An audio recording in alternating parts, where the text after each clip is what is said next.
Hi, I am Mustafa Tolgayerli, and this is my power project, power electronics project. My design is a reverse buck converter.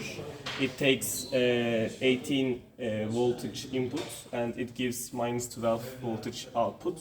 It is designed for 24 ohm R load.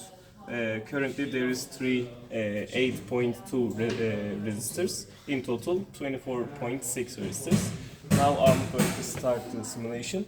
I will give 18 volts input and I have right now minimum 12.6 volts, and it means the average is minus 11.8 volts. As for the ripple,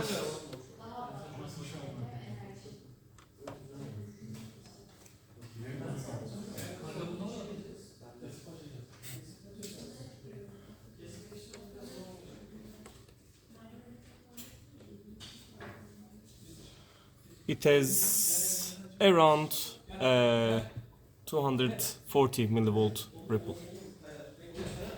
Thank you very much.